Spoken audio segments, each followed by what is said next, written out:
রাজধানীর আগারগাঁয়ে প্রধান নির্বাচন কমিশনারের সাথে মার্কিন রাষ্ট্রদূত ব্রেন টি ক্রিস্টেনসেনের সহ 4 সদস্যের প্রতিনিধি দলের বৈঠক চলছে। নির্বাচন কমিশনে আছেন সহকর্মী অন্তরা বিশ্বাস। আমরা সরাসরি যুক্ত হচ্ছি অন্তরার সঙ্গে।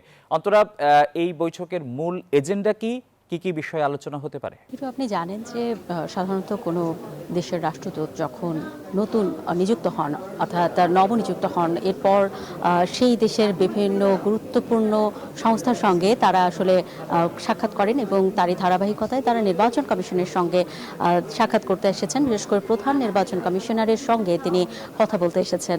তার কারণটি হচ্ছে আর মাত্র কয়েকদিন পরেই জাতীয় নির্বাচন, সুতরাং নির্বাচন খুবই গুরুত্বপূর্ণ একটি বিষয় একটি দেশের জন্য। এবং তিনি বাংলাদেশে নিযুক্ত রাষ্ট্রদূত এবং তিনি গত 12 জানুয়ারি বাংলাদেশে এসেছেন এবং এরপরেই আমরা যেটি দেখেছি তিনি বিএনপি চেয়ারপারসন তারেক রহমানের সঙ্গেও আসলে কথা বলেছেন। বিএনপির কার্যালয়ে তিনি গিয়েছিলেন। এছাড়াও তিনি মার্কিন যে প্রতিষ্ঠানগুলো রয়েছে বাংলাদেশে, সেই সকল প্রতিষ্ঠানের যে প্রতিনিধি রয়েছে তাদের সঙ্গেও তিনি সাক্ষাৎ করেছেন। তো তারই ধারাবাহিকতায় তিনি নির্বাচন কমিশনের সঙ্গেও আসলে সাক্ষাৎ করতে এসেছেন এবং ধারণা করা যাচ্ছে যে বাংলাদেশের নির্বাচনকালীন সময়ে কি পরিবেশ থাকবে, কি পরিস্থিতি থাকবে, আর মার্কিন যুক্তরাষ্ট্রের পক্ষ থেকে আসলে কি ধরনের সহযোগিতা করা হতে পারে বা তারা কি করতে পারেন বা তারা কি চান, সে সকল বিষয় নিয়েই হয়তো বা তারা আলোচনা করবেন বা নির্বাচন কমিশনের পক্ষ থেকেও তাদের কাছে কোনো সহযোগিতা চাওয়া হতে পারে বলে আমরা ধারণা করতে পারি। তবে আসলেই তারা কি কথা বললেন সেটি আসলে এই বৈঠক শেষ হবার পরেই জানা যাবে।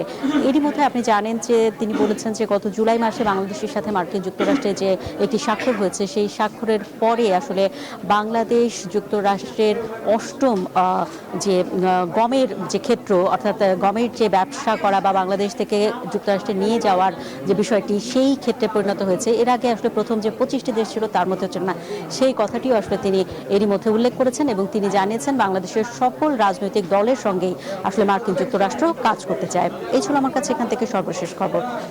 অন্তরা, ধন্যবাদ আপনাকে। নির্বাচন কমিশন থেকে জানাচ্ছিলেন সহকর্মী অন্তরা বিশ্বাস।